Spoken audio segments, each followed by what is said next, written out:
आज के दिन का आखिरी पैनल डिस्कशन का effectiveness of play pedagogy in early years. इसके लिए मैं सबसे पहले बुलाऊंगा अंकित जैन जी को, जो मॉडरेटर हैं। जोरदार तालियों से स्वागत करिए अंकित जी का। अंकित जी इंदौर से हैं।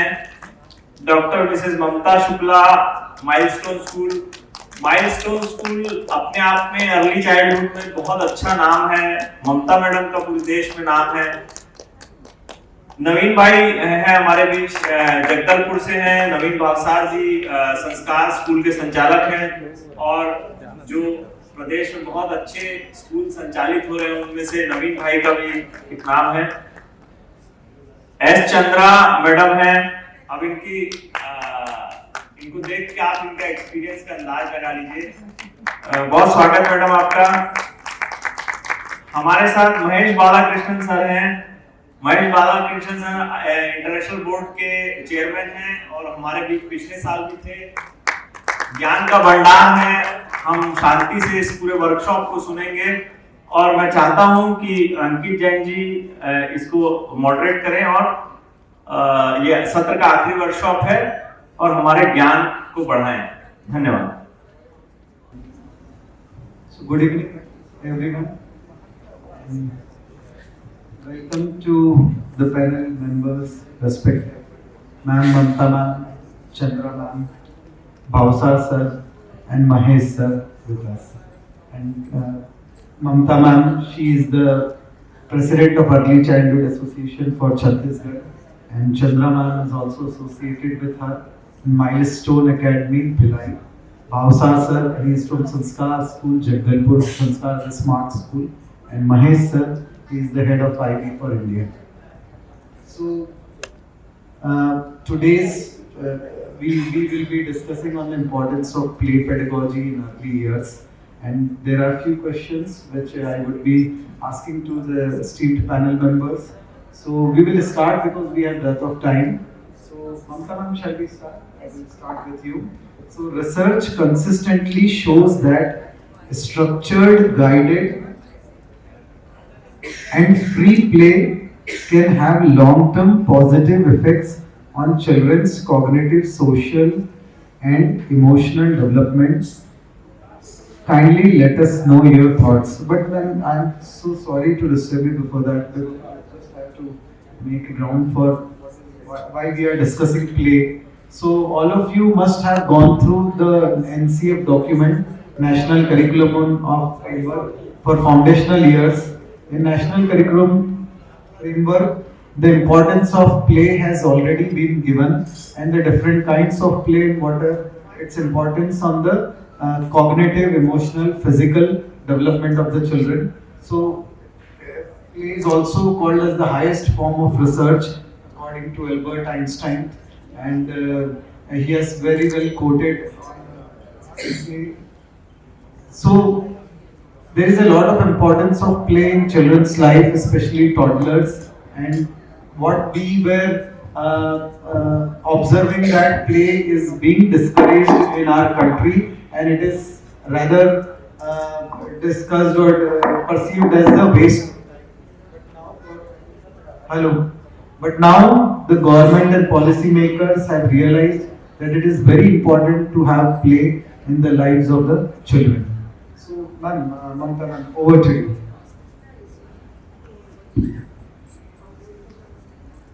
So good afternoon, good evening, people on the stage and off the stage. So thank you Bloom and thank you the team to offer to give me this opportunity. और आज हमें बोलना है खेल पर और वो भी स्टेज पर बैठकर। तो खेल और एक जगह बैठना दोनों चीजें तो बहुत नहीं, एक दूसरे से थोड़ी कॉन्ट्ररी है। मैं पहले तो सबसे एक बात सबके जहन में डालना चाहती हूँ और यह याद दिलाना चाहती हूँ कि घर में कोई भी बच्चा जब स्कूल से वापस आता है तो पहला काम क्या करता है, अपने बैग को फेंक देता है और खेलने भागता है। स्कूल से आता है और खेलने के लिए रश करता है। प्ले उसकी पहली चॉइस है। Why play is the most preferred activity, not the school assignment, not the vacation assignment, not any other activity, academic activity of the school. So that means play is important for the children. खेल जरूरी है उनके लिए और उनके लिए important है. तो ये तो हो गया. तो मैंने सोचा प्ले की एक साइकोलॉजिकल बड़ी लंबी सी डेफिनेशन है. मैंने सोचा एक ऐसी डेफिनेशन खोजती हूँ जो मैं सबके बीच बोल पाऊँ. तो मैंने गूगल में अभी बैठ के यहाँ किया कि तो देखा उसमें लिखा activity which is enjoyable and which is joyful. कोई भी ऐसा एक्ट जो कि इंजॉयमेंट हो जिसमें और जिसमें जॉय हो.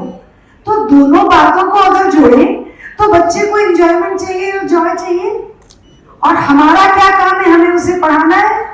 अगर ये रास्ता हम थोड़ा घुमा के, अगर हम ये उसे घुमा के दें, घुमा के नहीं, घुमा के लगाएंगे वाला घुमा के नहीं, अगर ये घुमा के हम पहुंचे उन्हें पढ़ा, खेल के थ्रू अगर कुछ पढ़ाएं तो बात बहुत आसान और बहुत अच्छी हो जाएगी. उसके मन की हो जाएगी, हमारा पर्पस सर्व हो जाएगा. तो पहले थोड़ा सा खेल को और जानते हैं कि दो तरह के खेल अगर हम बांटे तो कि एक स्ट्रक्चर्ड और एक फ्री प्ले. तो स्ट्रक्चर्ड क्या है, जिसमें एक इंटरवेंशन है, एक कोई और एलिमेंट है बच्चे के अलावा जिसके साथ रूल्स है, रेगुलेशंस है, कुछ मटेरियल है और एक पर्पस है. जैसे हम कभी अल्फाबेट सिखाते हैं बच्चों को, मात्रा सिखाते हैं, तो बड़ी ई की मात्रा, छोटी ई की मात्रा, वो खेल है ये. या अल्फाबेट सिखाते हैं तो one magician went to the park and he laid his table and took out one letter and it is A and A says A. तो देखिए ये भी खेल है. तो ये हुआ स्ट्रक्चर्ड प्ले. एक होता है फ्री प्ले. स्ट्रक्चर्ड प्ले में पर्पस होता है, पर फ्री प्ले में कोई पर्पस नहीं होता. चॉइस है बच्चे की, प्ले मटेरियल की भी चॉइस है और कौन सा खेल खेले इसकी भी चॉइस है. तो ये दो तरह के खेल हैं और दोनों इंपॉर्टेंट है, एक पर्पस के साथ और एक बिना पर्पस के साथ. अब कोग्निटिव डेवलपमेंट में प्ले का क्या रोल है, तो आप देखिए कि कोग्निटिव है क्या, मेमोरी, अटेंशन, अंडरस्टैंडिंग. तो प्ले से क्या होता है, जब किसी ब्लॉक से बच्चा खेल रहा है तो उस ब्लॉक को लगाते समय क्या होता है, उसके पास कोई ऐसी सिचुएशन आती है जब उसको ऐसा लगता है कि कोई नई सिचुएशन को हैंडल करने की स्ट्रैटेजी उसको बनानी पड़ेगी. कि एक के ऊपर एक रख रहा है पर वो गिर पड़ा, तब उसको समझना पड़ेगा कि नहीं, नीचे वाला थोड़ा हमें चाहिए जो थोड़ा जिसका बेस मजबूत हो और थोड़ा ऊपर हम लाइट वाले रख सकते हैं. तो एक ऐसी सिचुएशन जिसमें नोवल सिचुएशन को वो हैंडल कर सके. दूसरा क्रिएटिविटी डेवलप होती है, उसी ब्लॉक से वो ट्रेन, बस सब बना लेगा. उसके बाद एक बात सबसे इंपॉर्टेंट मैं बताती हूँ आपको कि खेल से cortex cells of the brain stimulate होते हैं. तो कॉर्टेक्स सेल्स स्टिमुलेट हुए तो ब्रेन की डेवलपमेंट हुई. फिर एक और फैक्टर है BD, brain derived neurological factor, BDNF. वो प्ले से ट्रिगर होता है और ट्रिगर होता है तो ये बच्चों में वो कोग्निटिव डेवलपमेंट, ब्रेन सेल्स की को इंक्रीज करता है. तो नेचुरली जब ब्रेन सेल्स इंक्रीज होंगे तो होगा ही. फिर कोग्निटिव डेवलपमेंट में उनकी मेमोरी डेवलप होती है, ability to think, ability to understand, ability to remember, ability to imagine. तो ये कोग्निटिव डेवलपमेंट हो रहा है खेलने से ही, क्योंकि उसको अपनी टर्न की वेट करनी है. तो यार मैं और बोलूं, आप माइक उठा रहे हो तो मुझे लग रहा है कि मैं थोड़ा रुक जाऊं, क्योंकि अभी तो कोग्निटिव बोला, इमोशनल, सोशल और बोलना है. तो आप कहें तो मैं बाद में बोल दूं, नहीं तो क्योंकि शायद लंबा भी हो रहा है. नहीं हाँ. मैम आपका सेकंड क्वेश्चन फर्स्ट क्वेश्चन का जवाब दे रहे हैं. हाँ. उसी से रिलेटेड सेकंड क्वेश्चन भी था, जी क्योंकि हाँ. आपने जब कॉग्निटिव की बात की तो सेकंड क्वेश्चन भी क्योंकि आपका ही है. So children who play more are tend to do well in their exams and their academics and demonstrate better in their graduations or in their future. yes. Early level पर अगर खेल मिलता है ना, तो जैसा मैंने बताया ब्रेन सेल्स डेवलप होते हैं. तो ब्रेन सेल्स डेवलप होंगे तो कोग्निटिव डेवलपमेंट अच्छा होगा, इंटेलेक्चुअल डेवलपमेंट अच्छा होगा। ये दोनों की ही जरूरत तो आगे की पढ़ाई में है, तो इसलिए खेल का ही तो इम्पोर्टेंस है। देखिए वो बात मैं नहीं मानती कि पढ़ोगे लिखोगे बनोगे नवाब, खेलोगे खिलोगे कूदोगे होगे खराब। वो जमाना गया जब ये बात होती थी। अब ये जमाना है कि पढ़ोगे लिखोगे बनोगे नवाब, खेलोगे कूदोगे नवाब के नवाब। आप समझ रहे हैं? क्योंकि खेल से जब पढ़ाई का रास्ता जाएगा तब आपके पास सुप्रीम पावर आएगी, क्योंकि ये वो एक्टिविटी है जिसको आप पसंद करें। और खेल को बहुत नैरो नहीं करना है हमको, उसी के अंदर स्टोरी टेलिंग है जिससे मोरल और एथिक्स का डेवलपमेंट होगा, वही आर्ट एंड क्राफ्ट है, वही कम्युनिकेशन एंड कन्वर्सेशन है, वही डांस एंड मूवमेंट है, वही म्यूजिक है एंड वही आर्ट है। और जो हमारी डॉक्टर स्वाति पोपट जो हमारी ईसीए की चेयरमैन है, वो कहती है आर्ट एंड क्राफ्ट का मतलब, वो कहती है पचाक एक्टिविटी नहीं है। क्योंकि जैसे हम लोग जो करते हैं अपने स्कूलों में कि हाथ यहाँ पर रखा पेंट और बच्चे से कहा आप इसमें हाथ लगाओ और इधर आप हाथ लगा दो एक पेपर में और बच्चे से कहा जा हाथ धो के आ जा। जब वो लौट के आया तो वो जो हाथ का प्रिंट है वो एक ढक बन गया, उसको कुछ नहीं मालूम, उसने तो सिर्फ कलर का हाथ यहाँ पचाक कर दिया। तो ये प्ले पॉलिसी की एक पूरी बुक है, आप सभी लें, हमारे ईसीए के स्टोर पर है, उसका नाम ही है प्ले पॉलिसी। मैं जो बोल रही हूँ बहुत कम है, उसके लिए बहुत बातें उसमें आपको पता चलेंगी। बहुत अच्छी बात बोली नमस्कार ने। मैं भी अर्ली चाइल्डहुड एसोसिएशन से क्योंकि जुड़ा हुआ हूँ, मैं मध्य प्रदेश का प्रभार है मेरे पास, और प्ले पॉलिसी बहुत ही अच्छी बुक है, आप बाहर स्टॉल पे उसे प्राप्त कर सकते हैं। और उसमें it is the first book in India which has been developed with the collaboration of Haba Germany और इंडियन पेडियाट्रिक एसोसिएशन। मेरा अगला सवाल जो है भावसार जी से रहेगा। Sir, what are the problems we face in early years which hinder our toddlers from getting a push to play? धन्यवाद। Good evening everyone, myself Naveen Baba. आपका सवाल बहुत अच्छा है कि कौन सी चीज़ें रोक रही है खेल से बच्चों को। तो सबसे जो आज की डेट में सबसे बड़ा एक चैलेंज है वो स्क्रीन टाइम है। एक स्क्रीन टाइम एक ऐसी चीज़ आ गई जो बच्चे मोबाइल और जो टैब यूज़ कर रहे हैं।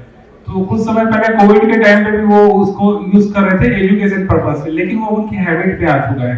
तो छोटे बच्चे भी माँ बाप भी एक नई हैबिट डेवलप की कि बच्चा स्क्रीन में देखता है। बहुत छोटा बच्चा जो गोद में होता है 1 साल के बच्चे, वो उनको खाना खिलाने के लिए भी वो स्क्रीन टाइम वो देना चालू कर देते हैं। देन ये उनकी हैबिट पे आगे चल जाता है, धीरे धीरे यूट्यूब में वो सिखाना चालू करते हैं। हालात ये हो गए कि हमारे पास जो स्कूल में बच्चे आते हैं तो वो माँ बाप बोलते हैं इनको ABCD वगैरह सब आता है, वो पहले ही उनको सिखा के ला रहे हो, सब कुछ कर रहे हैं, आप कुछ एडवांस इसको करवाओ। मतलब वो सब कुछ वो यूट्यूब से ही सीखना चाह रहे हैं। तो ये बहुत एक प्लस पॉइंट तो ये कि सीख रहे हैं, लेकिन इतना बड़ा माइनस पॉइंट जो वो ध्यान नहीं दे रहे हैं कि ये उम्र बच्चे की खेलने की है। पहले का समय देखेंगे क्लास पहले से स्कूल लगते थे, फिर किंडर आ गया, फिर नर्सरी आई, अब प्ले ग्रुप है। प्ले ग्रुप में 2 साल का बच्चा हमारे स्कूल में आता है। 2 साल का बच्चा मतलब हार्डली वो चलना सिखा रहता है, और कुछ बच्चे तो ना बोलना भी नहीं जान रहे होते हैं। ये उनकी जो एज है वो बहुत कुछ सीखने की है, और वहाँ पे अचानक उनको ना स्कूल में लेके आ गए। प्ले ग्रुप में यही काम है कि बच्चों को खेल के माध्यम से हम उनको किस तरीके से एजुकेशन की तरफ हम लोग डाइवर्ट करेंगे।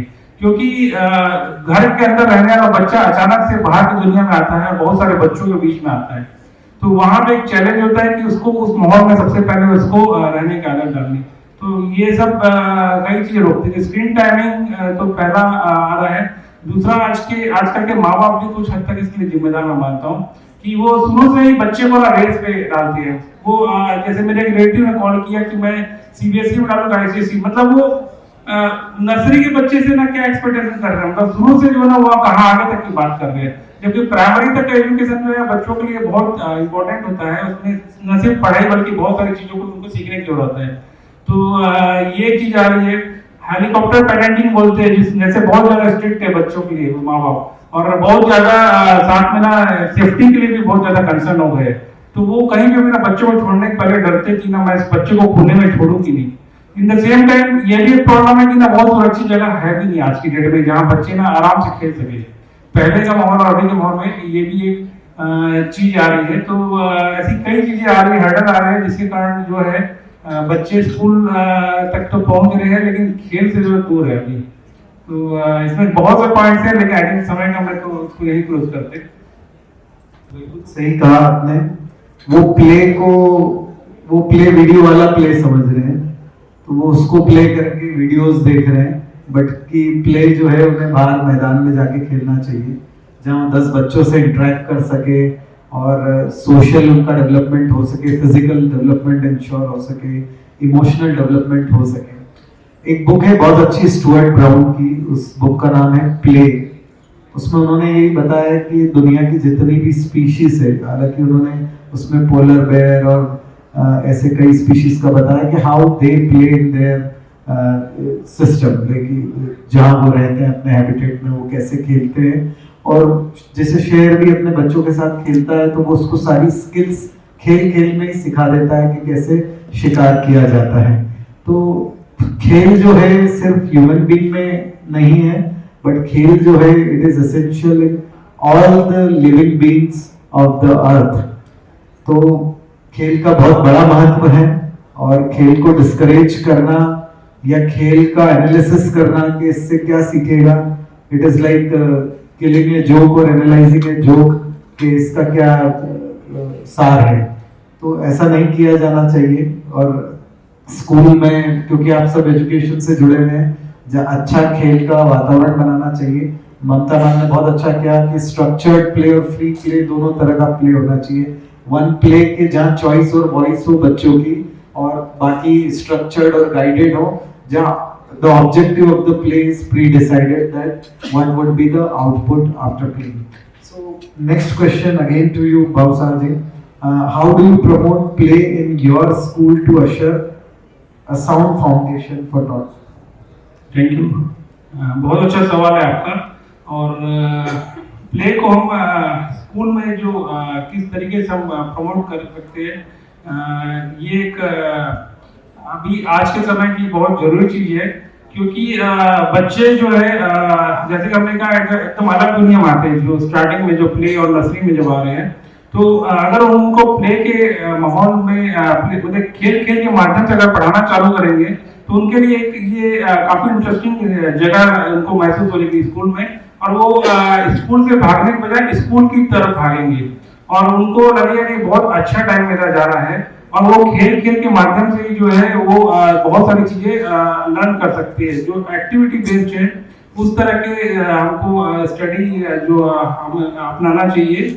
और इसके लिए कुछ ये है कि हम लोग कुछ एक्सपेरिमेंटल कुछ जो है टॉयज और इस तरह की जो एजुकेशनल टॉयज है इसको लेके आए। क्योंकि अगर प्ले स्कूल की बात करें तो जो इतना छोटा सा बच्चा आ रहा है उसके टॉय ऐसे होने चाहिए जैसे उनकी फिंगर भी, जैसे हम अचानक पेंसिल पकड़ा देंगे उसकी राइटिंग कभी अच्छी नहीं हो सकती। लेकिन एजुकेशनल टॉयज के माध्यम से उनको सिखाते हैं और कुछ इस तरीके से हम लोग कराएंगे तो आगे चल के उसकी ये मसल्स भी डेवलप हो गई उंगलियों की, अच्छे तरीके से वो पेन या पेंसिल पकड़ सके। तो बहुत से चैलेंजेस एक छोटे से बच्चे को स्कूल में लेके आने के लिए। और in the same time screen time की मैंने बात की थी, तो उससे थोड़ा सा हमको थोड़ा दूर भी रखने की जरूरत है। थोड़ा सा सेफ एटमॉस्फेयर देना पड़ेगा जहाँ पे बच्चों को लगे कि वो वहाँ खोल के खेल सकते हैं, साथ ही साथ पेरेंट्स का भी भरोसा है कि हम वहाँ पे बच्चों को छोड़ सकते हैं। कुछ जो एजुकेशन टूर्स और इस तरीके के हम लोग अक्सर कंडक्ट करते हैं, जहाँ बच्चों को किसी जगह पे प्रैक्टिकली कोई सी चीज किताब में पढ़ाने के बजाय हम उस जगह पे जाकर दिखाते हैं। उसके बाद अगर आप पढ़ाओगे तो प्रैक्टिकली अगर बच्चा किसी चीज को देख रहा है तो उसको बाद में उसके बारे में समझाना बहुत आसान है। और अचानक हम किसी चीज के बारे में बात करेंगे तो बच्चे को बिल्कुल भी वो करेक्ट नहीं कर सकता कि ये किस बारे में बात हो रही है। वो सिंपल क्या करेगा, उसको रटेगा, एग्जाम में जाकर आंसर देगा, वो पास हो जाएगा। लेकिन ये एजुकेशन नहीं है। एजुकेशन में हम लोग को एक्टिविटी बेस्ड होना चाहिए, साथ ही फेस्टिवल को सेलिब्रेट करके जो है खेल की तरह पे जब भी कोई फेस्टिवल आ रहा है उसे सेलिब्रेट करना चाहिए। वो भी एक तरीके से उसी का हिस्सा हो गया है कि लोग अपने ना कल्चर से इसको कनेक्ट होंगे। क्योंकि बहुत सारे जो अभी मतलब न्यूट्रल फैमिली में सिंगल मदर है, फादर है, बच्चे बहुत छोटी फैमिली रहने लगी, और ये चीजें अपने ना दादा दादी से सीखते थे बच्चे पहले। और अपने आसपास के लोगों से भी सीख रहे थे। लेकिन अब ये है कि नसीब माँ बाप ने जो किया तो अपने काम में व्यस्त है, दूसरी चीजों पे व्यस्त है, तो बच्चों को बहुत कुछ नहीं सिखा पा रहे हैं। तो इस तरीके से अगर फेस्टिवल सेलिब्रेशन और दूसरी चीजें, तो वो अपनी संस्कृति से भी वो लोग जुड़ेंगे। तो इस तरीके से बहुत सारे ऐसे ऑप्शंस है हमारे पास। नेक्स्ट क्वेश्चन मैम, आपसे चलो ma'am, how do you promote play in your school? At the outset, thank you, Ankit, for having asked me this question, and I'm sitting nearby, a pioneer director of a play school. So therefore, I'll relate more to her school rather than the schools that I have been earlier before. Play, यानी खेल। आप एक चीज में question की answer देने से पहले एक चीज गौर करवाना चाहती हूँ। हम सब बच्चे थे, एक जमाने में माता के भ्रूण के रूप में थे। हमने भ्रूण में स्माइल करना सीखा और हाथ पैर चलाना सीखा। Isn't it a form of play that is naturally developed? अब जब हम पैदा हुए तब भी आप एक 0 to 3 years old के चाइल्ड देखेंगे, खूब हाथ पैर मारता है। इट इज एन इंडिकेटर कि बच्चा दौड़ जाना चाहता है या कूद जाना चाहता है, भले उसकी मसल्स उतनी डेवलप नहीं हुई हो, और तब माता पिता उसके साथ कार्य लेते हुए खेलते हैं। लेकिन ये जो हमने सीखा था स्माइल करना और खेलना, एडल्ट होते होते हम क्यों भूल जाते हैं? आज मैं यहाँ स्काउट्स पे बैठे हुए आपसे बात कर रही हूँ, ना कोई खेल है ना कोई, बस एक प्रतिक्रिया है।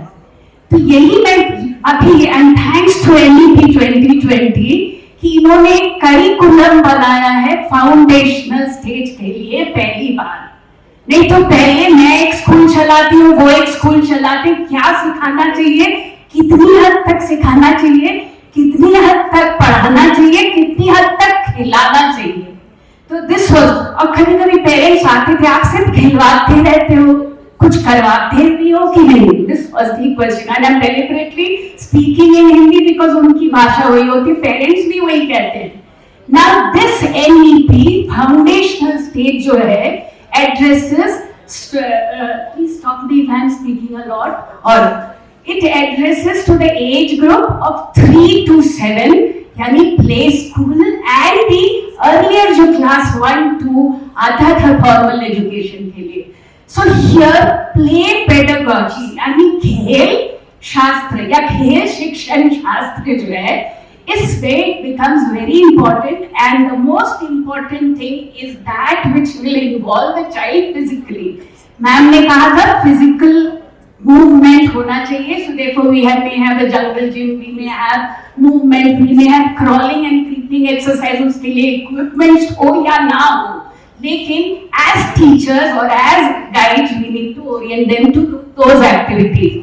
7th year में the child should be able to stand on one leg for at least 10 seconds. This is a physical part of development.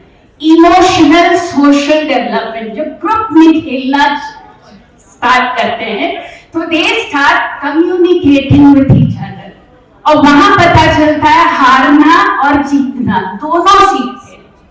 हारे तो किस तरह की हो सकता है, वो पहले बार होए बच्चा या पहले बार नहीं ग्रहण कर पाए, this is where now here the structured play comes into existence. So structured play helps the teacher to guide the student through a particular activity, be it a Ludo game, be it any other game where building towers. So therefore it is important, and we should have equipments that are colorful and plan our teaching in such a way so that these activities are play oriented and play based. Your question was how do you start play? So I think the biggest ECA, we have two heads over here, so they themselves will be involving in their schools as well as my colleagues over here sitting on this dais. So colorful equipment, because बच्चा color को पहले भाता है, so therefore we need to see to it and structure it gradually, because foundation literacy and numeracy ये है learning objectives.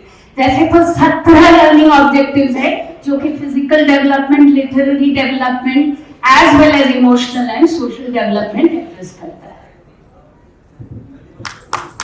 आपने बहुत अच्छा समझाया सभी को, बहुत अच्छा लगा। जैसे रूम में होता है तब से वो खेलना चाहता है, और ये तो हमारा सिस्टम है या सोसाइटी का कुछ ऐसा है कि हम उससे खेल और उसकी जो खुशियाँ है वो धीरे धीरे छीन लेते हैं।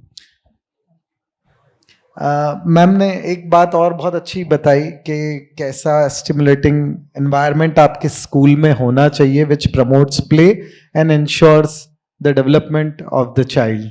सो मैम मैं भी बताना चाहूँगा, I am developing a play space in Madhya Pradesh with the help of two NID professors, Mr. Austin and Mr. Shekhar. They are play space play experience designer from NID Gandhinagar, और वो इस पे काफ़ी साल research कर चुके हैं। उन्होंने अपने 2 इंटर्न्स दिए हैं एंड मैं स्वाति मैम के गाइडेंस में वो प्ले स्पेस वैसी डेवलप कर रहा हूँ। Ma'am, again, next question again to you. So, why is a safe and stimulating play environment important for the foundational stage? Safe and stimulating play environment. Safety is a priority. आप आज travel भी करें या यहाँ आई हूँ तो मैंने भी बहुत सारी सेफ्टी मेजर्स ली हुई है। Now when a child plays, the child is not an adult. We should be careful about that. First is physical safety, second is emotional safety, and the third is the child should not experience any kind of malady like sexual abuse. Physical safety, whatever equipments we have, we need to ensure that the material that they are made from does not cause any physical damage or any part where the child may break his limb or get hurt. So therefore one needs to be careful for that. Emotional and psychological safety, while they are playing, there could be a bully child, there could be a fact that the child does not open with all. So therefore here the structured play becomes very essential, where the teacher understands every child, because she does not design a module for a group that is one size fit for all. So therefore she or he needs to feel the pulse of every individual and gradually bring him or her such that the child does not feel left out, emotionally secure rahe. Or psychologically, maybe the child is bullied by someone often and we don't realize that he or she is being subjected to it. So therefore this is emotional. And the third, which we often talk about, and Dr. Swati Popat-Vats has also organized a lot of workshops on it and educated teachers on POCSO Act, as well as how to prevent children from sexual abuse. Though at times I also get disturbed as an adult, to what extent are we going to influence the candid expression of a child? सब कुछ तो उस उम्र में नहीं सिखाया जाता है. The only thing, prevention is best, and prevention is the best form of. So therefore during the play, आपने एक चीज कही थी, अल्बर्ट आइंस्टाइन ने कहा था, play is the highest form of research. It is also the highest form of learning. So therefore it should not be a bad learning, it should be a good learning. This is what we need to be careful of. बहुत ही खूबसूरती। yes ma'am, please. I would like to add something to the emotional safety. So many times what happens, teachers also, they also create emotional damage. Teachers के छोटे छोटे से comments जो होते हैं ना, हमको पता नहीं है वो कमेंट कितने भारी पड़ते हैं बच्चों के लिए, कि तुम तो कर ही नहीं सकते, देखो सबने कर लिया पर तुम्हारा अभी तक पूरा नहीं हुआ. Everybody has finished it, but you have not done it. तुमने अभी तक कुछ किया कि नहीं किया. ये छोटे छोटे से सेंटेंस हैं, पर ये इमोशनल सेफ्टी को नुकसान पहुंचाते हैं. इससे बच्चों की इमोशनल सेफ्टी थोड़ी हिंडर हो जाती है. तो मैं कहूँगी कि टीचर का एक एक स्टेटमेंट बच्चों की इमोशनल सेफ्टी को बनाए रखने के लिए इम्पोर्टेंट है. The teacher needs to be compassionate, firm, as well as very clear about the words that she is using, he is using. She or he, आजकल gender bias होना नहीं चाहिए उस उम्र में भी. Though unfortunately there are only more of females at that age group, right? Yes. My next question to Mahesh ji. With the coming of NCF 2022, why has play in early years suddenly become a topic of discussion and debate? Thank you, मेरे को बेहद खुशी हो रही है वापस रायपुर में आने के लिए, बहुत अच्छा लगा। Thank you so much, thank you Bloom. Bharat में अभी एक बहुत बड़ा परिवर्तन हो रहा है विथ एनईपी कमिंग इन और नेशनल करिकुलम फ्रेमवर्क हो गया, तो उसमें एक शब्द लिया है उन्होंने, डिस्कवरर। ओके, मैं आईबी बोर्ड से हूं। आईबी बोर्ड में इंक्वायरी थ्रू प्ले करके एक कॉन्सेप्ट है, inquiry through play in the early years.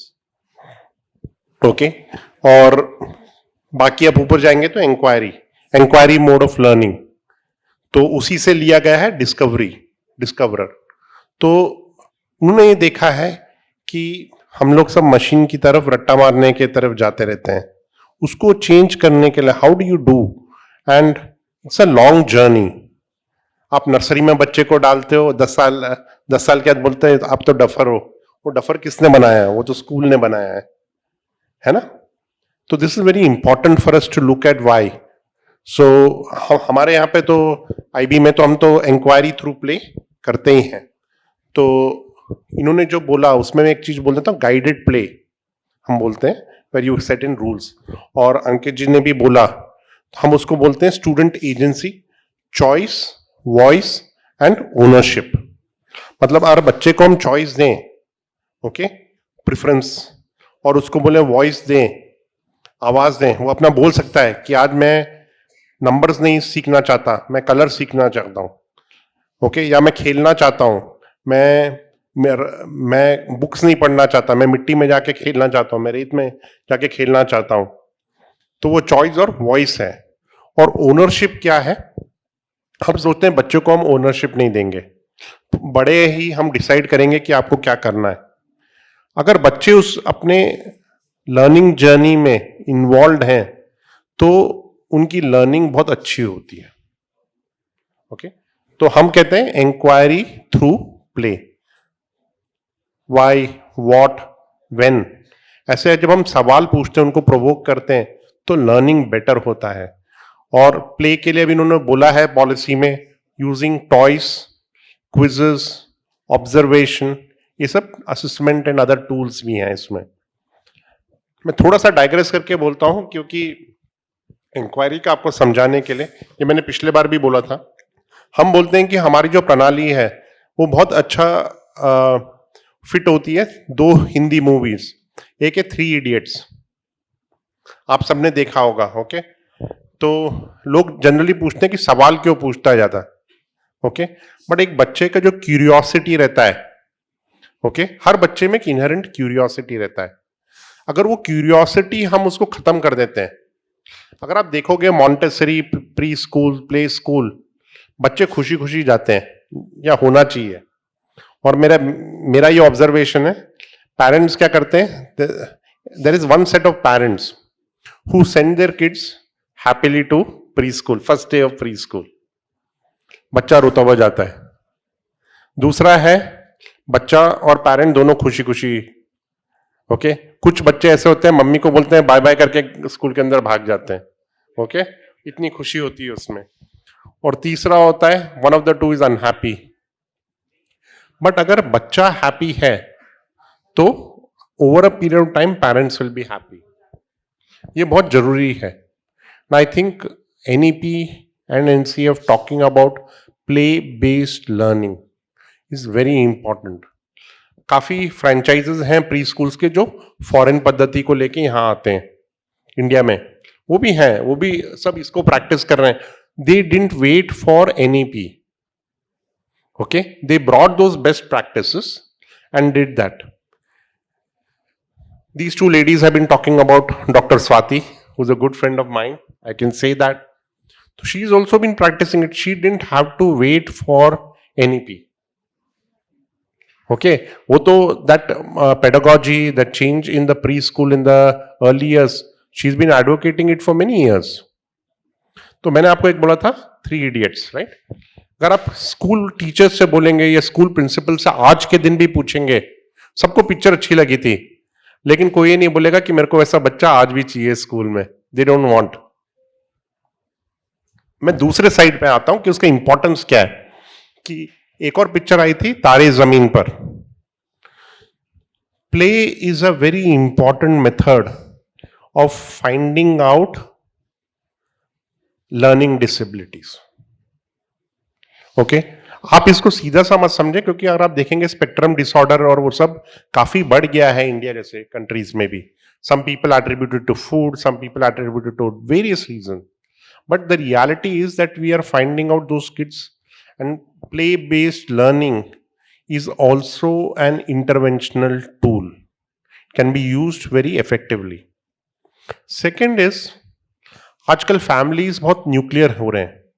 Nuclear मतलब पहले जॉइंट फैमिली होती थी, या एक ही परिवार में 2, 4, 6 बच्चे भी होते थे, ज्यादा भी होते थे. अभी सिंगल चाइल्ड फैमिलीज होने लग गए. तो उसमें the social emotional learning at home gets reduced to some extent. Okay, all of you are working, right? Okay, in some way or the other, even in a kitchen, in a home, in a office, in a school, wherever you are, you're working. What do you do? ये है collaboration का जमाना. हम एक दूसरे से collaborate करते हैं, और प्ले बेस्ड लर्निंग से social emotional learning, working in teams, वो भी स्किल्स डेवलप होता है. अदरवाइज बच्चे बहुत पॉजिटिव भी हो जाते हैं. ओके, इसका मैं एक उदाहरण लेना चाहता हूं. आपने देखा होगा चाइना में सिंगल चाइल्ड पॉलिसी था. पता है आप लोग को? How many of you know कि चाइना में कुछ साल पहले तक सिंगल चाइल्ड पॉलिसी था. तो बच्चे क्या है, बहुत इंडिविजुअलिस्टिक हो जाते हैं. I don't want to generalize, लेकिन यह फाइंडिंग हुआ है. तो बच्चे बहुत इंडिविजुअलिस्टिक हो जाते हैं. They don't work in teams. Okay, they become sensitive. और वर्क प्लेस में आप अपने प्रॉब्लम्स लेके नहीं जा सकते, है ना. तो ये सब अगर हम अर्ली एज से, या हमारा जो एनईपी और एनसीएफ के through, these are good way to ensure that foundational skills develop. अभी हम क्या करते हैं, प्री स्कूल में एडमिशन के लिए भेजते हैं बच्चों को, और हम एक्सपेक्ट करते हैं कि वो कर्सिव हैंड राइटिंग स्टार्ट कर दें.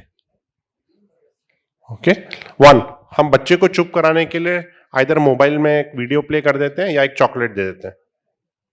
हाँ, अगर वही हम उनसे खिलाएं. ओके, एक छोटा सा चीज बोलता हूं, why is the ball round. बच्चे को खेलने दे बॉल से, फिर उससे रिफ्लेक्ट करने को बोलो कि ये बॉल क्या करता है, ये बॉल का कलर क्या है. जो लर्निंग रहेगा वो जीवन भर रहेगा. So very well explained Mahesh sir. बहुत अच्छा लगा आपने जिस तरीके से समझाया, और आपने आईबी में भी इंक्वायरी बेस्ड प्ले होता है, आपने इसके बारे में बताया, and how it develops curiosity in the mind of the children, and then they play and they learn things. So it is a very subtle process of teaching lessons. So we can give this acronym to the play: powerful lessons acquiring yoga. So it is a very slow process. It is very slow yoga where children learn very powerful lessons for their life, and play has to be promoted at all the levels. And now it is a generation that they will learn more by play-based learning activities, or learn by fun activities, rather than we promote rote learning in them. Now already it is being discouraged at various levels, from policy levels to the education community. Also realize that rote learning is not a solution for the upcoming generation. And just encourage play in the lives of your children, in the lives of your own children, or school, whatever you are running, or classes you are operating. इसी के साथ हम, ये बहुत ही सुंदर topic था. Thank you team Bloom. Thank you Rahul ji, Neha ji, और महेश जी कुछ बोलना चाहेंगे? बोलना चाहता हूँ, आप ये बिल्कुल ना समझें कि प्ले बेस्ड लर्निंग बहुत महंगा होना चाहिए. Play need not be expensive. Okay, आप घर में जो है, आपके आसपास जो चीज है, उससे भी प्ले बेस्ड लर्निंग कर सकते हैं, घर में भी और क्लासरूम में भी. हाँ, मटेरियल का कोई रोल नहीं है। और सबसे बड़ी बात यह है कि प्ले बहुत सारे लोग ऐसा भी समझते हैं कि सिर्फ टॉयज से खेला जा सकता है, but it can be toys, it can be activities, it can be sport, it can be without materials also, right? It can be a pretend play where you don't need anything, and even pretend play is being played in the adult also, right? And we play mimicry होती है, डम शेराज होता है, बहुत सारे तरीके से होता है, और उसमें भी सभी को बहुत आनंद आता है, बहुत सीखने को मिलता है, क्योंकि प्ले अपने आप में बहुत बड़ा स्ट्रेस बस्टर है जो आज की आधुनिक जीवन शैली के लिए बहुत ज़रूरतमंद है। इससे किसी भी मनुष्य का, बच्चे का इमोशनल वेलबींग इंश्योर करा जा सकता है। आप सभी ने बहुत ध्यान से सुना, हम सभी को, आप सभी का बहुत बहुत धन्यवाद। बहुत बहुत धन्यवाद पैनल का इतने सुंदर और ज्ञानवर्धक डिस्कशन के लिए। इस पैनल के सम्मान के लिए अंकित जैन जी की सम्मान के लिए ओरेकल पब्लिक स्कूल धमतरी से बुलाना चाहूंगा, आए और अंकित जी का सम्मान करें। मिसेस ममता शुक्ला के लिए समीना मैडम हमारे बीच हैं, ये पेंड्रा रोड में स्कूल चलाती हैं, ये सम्मान करेंगी। श्री नवीन भावसार के लिए विकास त्यागी हैं, वो आए, हमारे गोरेला पेंड्रा मरवाही के अध्यक्ष हैं, वो सम्मान करेंगे। महेश बालाकृष्णन के लिए कैन एकेडमी बालोद के संचालक हैं, वो आए ऊपर। समीना मैडम सम्मान करेंगी ममता शुक्ला मैडम का।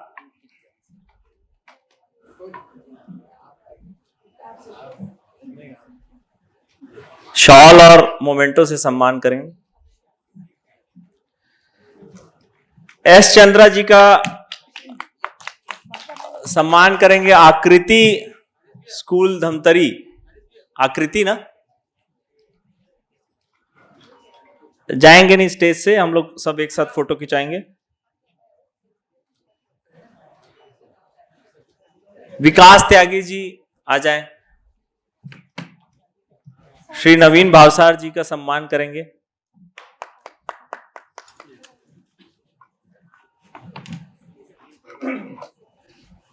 और कोई और किसी का बच्चा क्या? एस चंद्रा मैडम का आकृति स्कूल दमतरी।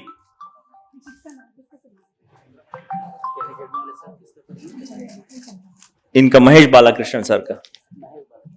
अरे कोई भी किसी का कर दो यार, कोई। ये किसका है? नवीन का। नवीन तुम्हारा? नवीन का शॉल विकास शॉल एक ऐसे आ जाएंगे, एक साथ फोटो खिंचवाएंगे। जिन्होंने सम्मान दिया, जिन्होंने सम्मान लिया, वो सब एक साथ एक लाइन में आ जाए। सभी पैनलिस्ट का धन्यवाद। कल हम सुबह 10:30 बजे फिर मिलेंगे। कल भी 5 सेशन का वर्कशॉप है। आयोजक लोगों की तरफ से एक रिक्वेस्ट है, बर्को हेक्टर का एक 10 मिनट का सेशन है। उससे पहले जो लोग हमारे साथी बाहर से आए हैं वो एक नंबर नोट कर लें, जिनको रूम की आवश्यकता है। जो लोग बाहर से आए साथी वो एक मोबाइल नंबर नोट कर लें, 9200001930। ये कृष्णकांत जी का नंबर है। इनको सूचना देकर होटल मीरा में आपके रुकने का इंतजाम है। तो होटल मीरा में ये कृष्णकांत जी आपका इंतजाम करेंगे। मैडम बहुत बहुत धन्यवाद।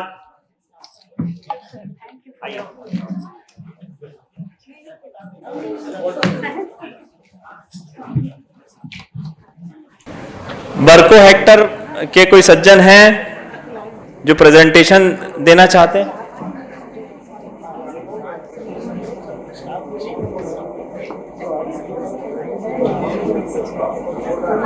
कोई आए हैं क्या?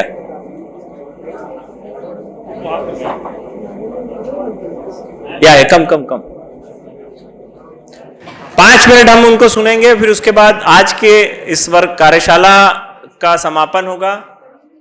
Good evening, everyone. Thank you so much, Rahul ji, Neha ji, and the entire team of Bloom for organizing such a great event. Bragon Hector Equestrian Management Company. Equestrian management, anything and everything to do with horses.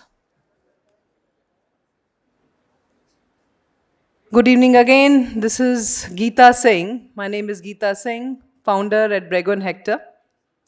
Just to give you the brief background, educational and professional background.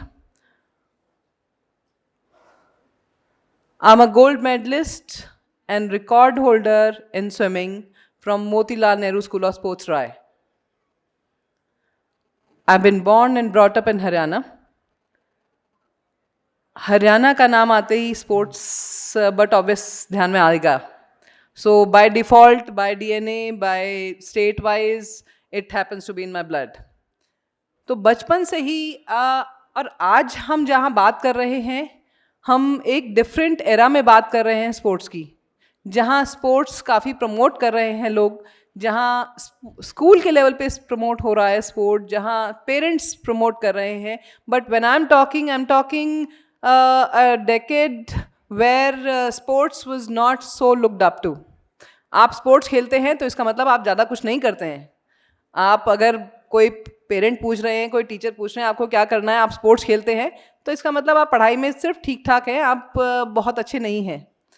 Whereas today the sports is epitome where every school is giving all possible liberty and access to sports persons. तो हम उस era से fight करके आज तक I am continuing with sports, my association with sports in some और the other form with schools, and I have my private academy here in Raipur. So I been doing that. We have kids who have represented nationals, international arena also. We have a partner in Chhattisgarh as tourism department for all other activities which we started as last year. Last year I was a panelist with the tourism department on the International Tourism Conclave, Rethinking Tourism, जहाँ हमने एक concept launch किया था, exploring the unexplored jungles of Chhattisgarh on the horseback. We have done a lot of events in Mahasamund, Chitrakoot and other areas through the river, through the jungle on the horseback. आपको riding आती है, नहीं आती, it is immaterial. People, so we have a different category of events where it's an overnight event where people come and stay in the tents and explore the jungles and rivers with the help of tourism department, and the chairs are blocking it. So Brego and Hector has annually taking kids. We starting age is 5 years. 6 to 7 year minimum is the youngest kids who are participating in nationals from Brego and Hector. Annually हमारे पास कम से कम 20 से 30 medal हर साल के रहते हैं. 6 से 7 साल के बच्चे राइडिंग में नेशनल्स जा रहे हैं आज. So, horses is not just about riding. There is so much more to explore. आज स्कूल में हम बात करते हैं. We have our presence in across India, about 25 schools. So it's not just about sport. It's about love for the animal. We care for animal and make them have fun too. ऐसा नहीं है कि सिर्फ बच्चे सीखते हैं. एक बहुत पॉपुलर कॉन्सेप्ट है जो मिसकॉन्सेप्ट है रादर, जहाँ सोचते हैं कि हॉर्सेस का ब्रेन एक वॉलनट के साइज का होता है. हॉर्सेस कॉम्प्लेक्स इंस्ट्रक्शन नहीं ले सकते. उनकी लर्निंग काफ़ी प्रोसेस्ड लर्निंग होती है कि आपको एक चीज़ बहुत बारी सिखाने पर एक घोड़ा कुछ सीखता है. ये सारी छोटी छोटी मिसकंसेप्शंस हैं घोड़े के बारे में. Probably it's such a huge animal that we don't really relate. We cannot think that there can be any other way also. But whereas the science says and the study says horses are one of the most creative and most adaptive creatures. इतना बड़ा जानवर होने के बाद भी they are most sensitive. There have been incidences where kids have fallen off the horse. Horse will not move an inch. Trust me. These are thoroughbred horses. Thoroughbreds were specially created in England for races. ये घोड़े इतने sensitive होते हैं, अगर बच्चा by chance गिर जाता है, घोड़ा वहाँ से 1 इंच या तो हट जाएगा या विल बिल्कुल स्टैंड स्टिल हो जाएगा. इतने सेंसिटिव होते हैं बच्चों के लिए घोड़े. So that is how the training happens. So these are some of the pictures from our events जहाँ हम नदी में लेके गए हैं, जंगल्स हमने एक्सप्लोर किए हैं. One of the oldest vehicle for all terrain are the horses. वो आज हम सोचते हैं कि हॉर्स है तो कैसे चलाना है, उसको मेंटेन करना है तो कैसे करना है. Otherwise can we imagine probably 500 years back, was there any other way of commuting anywhere? It was just horses. With time we have forgotten to even touch base with nature. बच्चों, आज हम बोलते हैं कि बच्चों को खेलना है, बट क्या एक्चुअली में बच्चों को खेलना है? स्कूल से आते हैं बच्चे, उनके पास क्या है? उनको माँ बाप धक्का दे के निकाल रहे हैं कि ग्राउंड में जाओ, कुछ खेल के आओ. आज ग्राउंड में बच्चे, पेरेंट्स एक ग्राउंड से दूसरे ग्राउंड में लेके जाना पड़ता है बच्चों को. आज एक्चुअली में अपने आप से बच्चा सिर्फ मोबाइल पे खेलना चाहता है, which is an absolute quickest form of gratification, and that is the reason for it to be so lucrative for them. कि इमीडिएट उनके पास आज खेलने बैठे हैं, 5 मिनट में उसको वो जीत भी गया है, उसको वो खुशी भी मिल गई है, उसने जीत भी लिया, उसने सब कुछ कर लिया, उसने गेम खेल लिया. So that is the level of gratification, quickest gratification and addiction in today's time.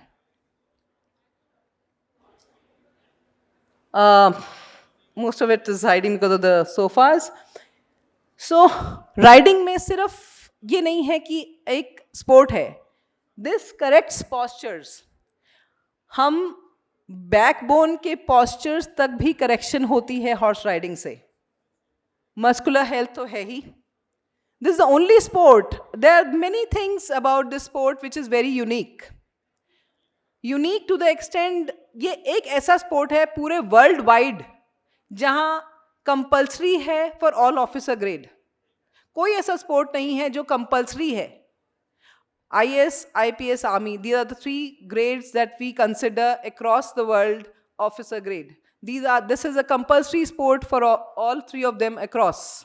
कि उनको ट्रेनिंग करनी ही करनी पड़ेगी, बेशक से आप short duration. So we can imagine the kind of communication skill we develop with the animal who cannot understand our language. तो वो एक अंडरस्टैंडिंग आना बच्चे के लिए, कि हम कंपैशन आना, वो एक चीज़ समझाना, अपनी वाइब, अपनी इतनी वाइब्रेशन इतनी स्ट्रांग हो कि आप एक एनिमल भी आपकी वाइब्रेशन समझ पाए, कि आप डर रहे हैं, आप चलाना जानते हैं, आप नहीं चलाना जानते. Only by holding the rein the horse can understand if you are a rider और not. Heart health, behavioural health, बच्चे का कंपैशन, टीम वर्क, ये सब चीज़ें आपकी बहुत छोटी छोटी चीज़ें करेक्शन है जो आप हॉर्स राइडिंग से कर सकते हैं. Agility, speed control, empathetic relationship building, natural mathematical ability. Now this is a scientifically proven and documented papers we have.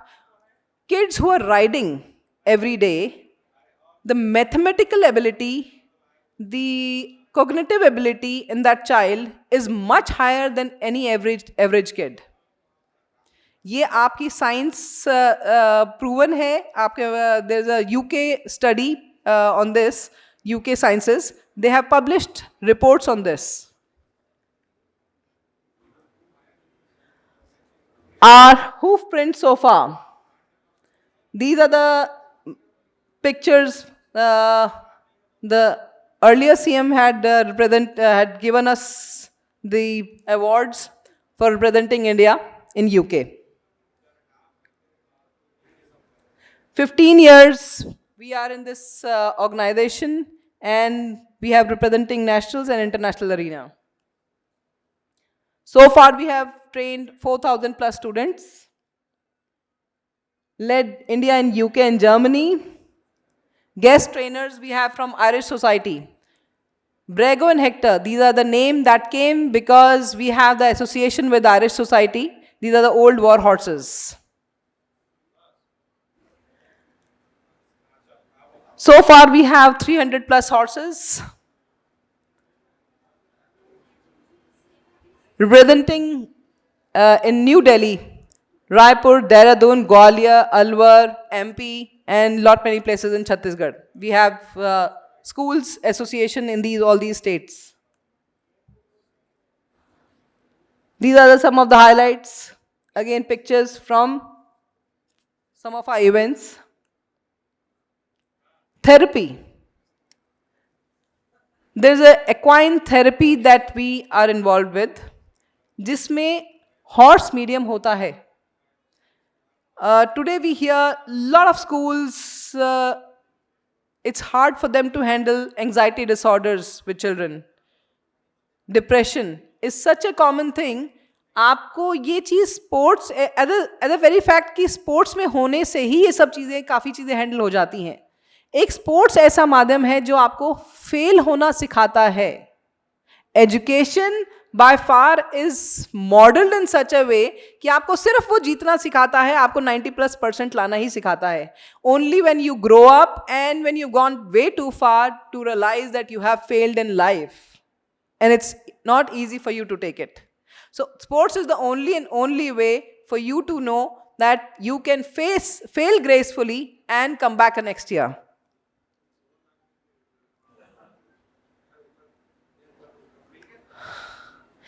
Empathy nurturing horse care schedules for students, national and international competition preparation we do. Our focus areas are horses and humans. वैदिक context में भी अश्व बल सर्वबल बोलते हैं. So it simply symbolizes respect and prestige. Horse एक medium है आपको अपने आप को जानने का. They say horse is mirror to your soul. आप जब हॉर्स के पास जाते हैं तो जो हॉर्स रिएक्ट करता है वो इसलिए नहीं करता कि वो उसको डर लग रहा है. जो आपके अंदर का डर है, आपके अंदर की चीज है या आपके अंदर का प्यार है, वो उसी तरह आपसे बिहेव करता है.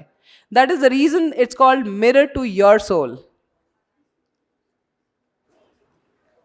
It teaches discipline, strength, a soul in control. Our accolades include Junior National Equestrian Championships, Bhopal Horse Show, Delhi Horse Show, Uttar Pradesh Horse Show, National Equestrian Championships, the Great Haryana Show, Federation Equestrian International Children Jumping, Federation Equestrian International Children Silver Jumping. So best riders in almost all the competitions. This one video I wanted you to see.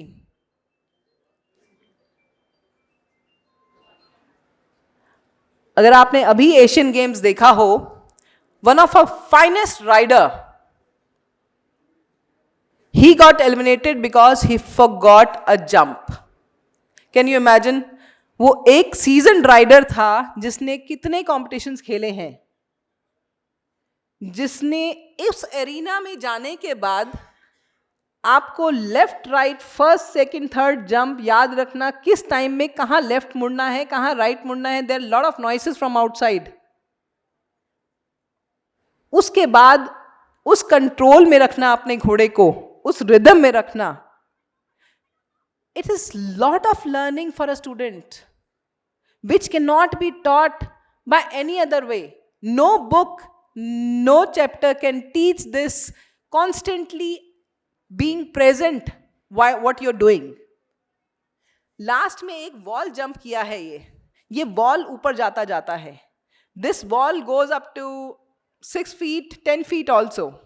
So this is the competition of jumping that wall. So why this particular video is only relate to this Asian game fiasco that happened. कि best rider आप एक भूल सकता है वो चीज करना. तो इमेजिन करिए कितना उस टाइम में स्ट्रेस रहता है बच्चे को. So the heart beat that goes high during the competition is so immense that each time the child enters the arena, that is the level of heart beat that goes up. तो heart health, आपकी physical health, आपकी mental health will be taken care of just by playing sport. So here we say, sorry, missed out on something. Thank you so much for being with us, and hope to see some schools and other. Yes. मान लीजिए किसी school को कराना है आपका ये, जी. Charges क्या है और क्या कैसे चालू करेंगे? Thank you so much. They can of course speak to me one-on-one. हमारा हर जगह जहाँ स्कूल है, minimum we do is 4 horses. Otherwise up to 10 horses we do minimum. So horses वहीं रहते हैं स्कूल में, स्कूल स्टेबल बनाता है, स्कूल अरीना बनाता है, हॉर्सेस हमारे रहते हैं, ट्रेनर्स हमारे रहते हैं, ग्रूम्स हमारा रहता है, वेटनरी हमारा है, सब कुछ हमारा है. We charge X amount per horse per month and we train the students in the school. And if the school wants them to be presenting nationals, we help them, guide them through nationals as well. Minimum requirement है school की, मतलब school का area इतना होना चाहिए ऐसा कोई? नहीं, मिनिमम रिक्वायरमेंट में भी हम काम कर लेते हैं, ऐसा नहीं है, क्योंकि इस बेसिक सिखाने के लिए आपको एक बेसिक रिंग चाहिए एंड स्टेबल्स चाहिए. तो basic ring is not mean the entire area, even if it is slightly more than this room will be enough. Thank you so much.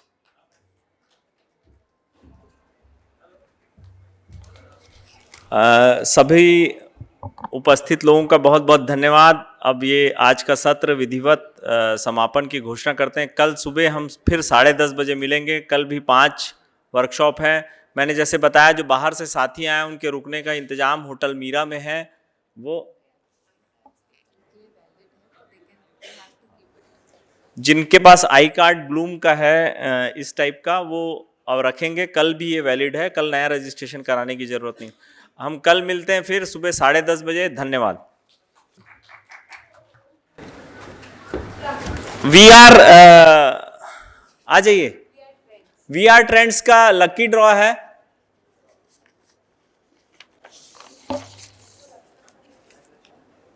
मेरी पर्ची अलग रखे थे ना. हाँ बस आ जाओ, जल्दी आओ. हाँ तो निकालो. कौन निकालेगा? Neha ma'am, please come.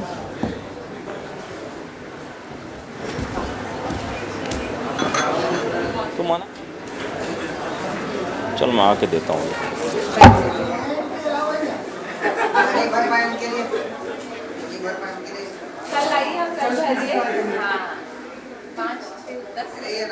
सुमन सोनी ओम शक्ति सुमन सोनी ओम शक्ति विद्या मंदिर बिलासपुर. हाँ आइए.